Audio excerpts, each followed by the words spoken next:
Okay, getting up on the roof here at Jose Alvarez's house at 483 Dominican Ave in Palm Bay. Jose, since you're out of town, I decided to do a video for you. That way I get to send you everything and you get to literally hear and see everything that I talk about as I find it. And that's probably going to be really helpful with your questions. So before I even get off the ladder, I have 3 reminder arrows. The first one's talk about the drip edge. So we're going to replace this white flashing with your new roof. It could be white or brown. Obviously we should make it a brand new shiny white. And then the other arrow is to talk about the valleys, especially in areas like this where you have water cascading into other roofs. This tends to get really soft. It's actually fairly stable. I just wanted to make mention of the fact that when we get rid of all the shingles, get down to the bare plywood roof, we're going to check the entire roof for anything soft or wet and replace that. I'll talk more about that in a second. And then the third arrow is to talk about, and forgive me if you already know all this, you know, I'm sure you know you need a new roof, and I understand that your mom, I think, got the nasty grant from the insurance company stating, hey, you have a 20-year-old roof and you need to replace your roof immediately or we're going to drop your insurance. So I've dealt with this so many times in Florida, and usually when you have a signed contract stating that your roof's coming in 6 or 7 weeks, that's it. You've done everything that you can do. So I can help you send them the contract, and that's gonna call off the dog, so to speak. Okay. So back to the roof. Yeah, back to having an 18 or 20-year-old roof. You've lost like probably 60-70% of all the granules on the roof, and in some areas like in this valley like I was talking about, you've lost all of it, and you can even see the backing of the shingles. So why this is so important is because the granules on your roof are the sunblock for your house. When you lose the granules, all the protective chemicals in the asphalt shingles that are now exposed start to leach out, and the shingles become extraordinarily brittle, just like saltine crackers.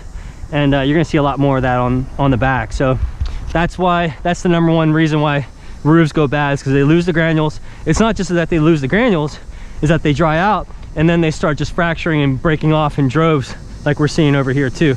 But before we get there, the next thing I noticed is that well, at the same time I noticed that whoever put this roof on first, and forgive me if you did this 20 years ago or 15 years ago, I'm not saying that, but they used architectural shingles and just cut them and made caps out of it. Well, that's definitely a no-no. You don't do that. We don't do that. And you don't have a vent here either. So if you want, and I recommend that, we'll put the low profile Omni vent, top ridge vent here as well as it's needed. Low profile design, and the actual cap shingles go over top of that, and we're going to use the actual cap shingles as well. We're going to get rid of this old-timey ridge vent, and we're going to use the new low profile one that's called Omni, and again another reference to the cap shingles. We're going to replace all the bathroom vents. We're going to replace all the gooseneck style vents. We're going to talk all about this in a second. And then over here, just let me know whether this dish is being used or not. And if it is, no problem. But the only homework assignment I can think of is that in the next 6 weeks to have this removed and reinstalled, preferably on a pole mast in the side yard, because you don't want a satellite dish on your brand new roof. Otherwise, just say so. We'll get rid of all that stuff, throw it away for you. Okay, so Evelyn was super helpful in establishing the groundwork for what you wanted to get done.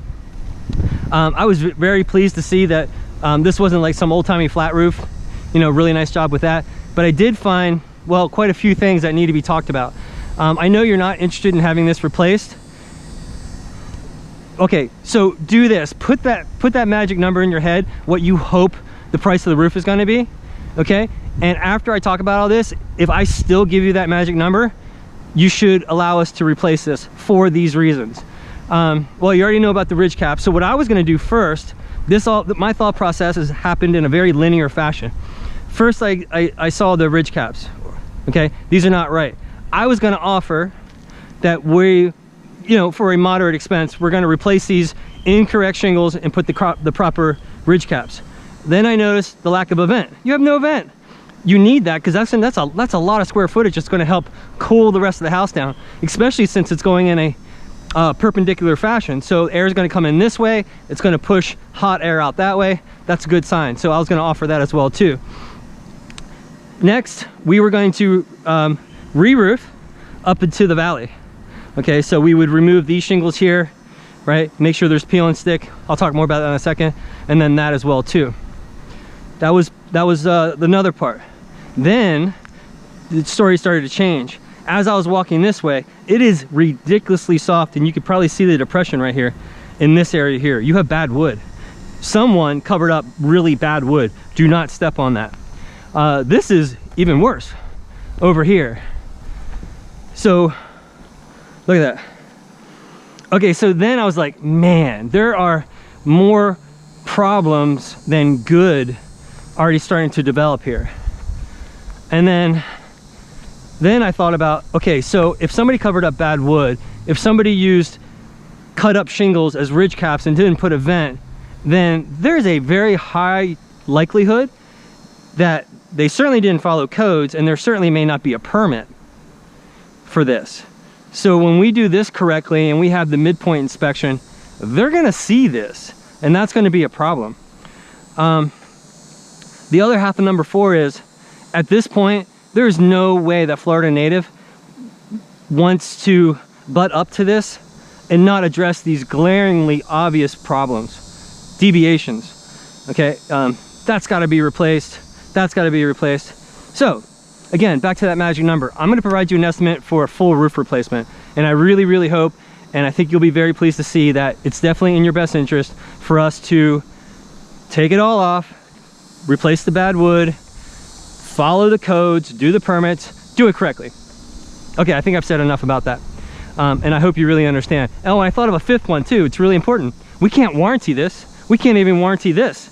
So the big number 5 is your full roof warranty. Just let us do the whole thing. It's gonna be done right. You're gonna get a full warranty. Okay, thank you for allowing me to talk about that. All right, last 20 seconds. Forget my metal example here. I asked Evelyn, and she said that you're definitely not interested in metal. But it's really the top layer, it's not important. It's all the layers underneath. Kind of fits into that number 4 right there. So imagine this with me. This is how we're gonna redo your roof correctly. We're gonna remove all the shingles, get down to the bare plywood roof. Anything remotely bad, like these areas, there's a little bit on the other side, over here, we're gonna replace that wood. You get 100 square feet of plywood replacement with your new roof. That's like the size of a garage door. That's more than enough for this area, for potentially that over there as well too. 2 of the new building codes. The first one says, re-nail your roof to code, okay?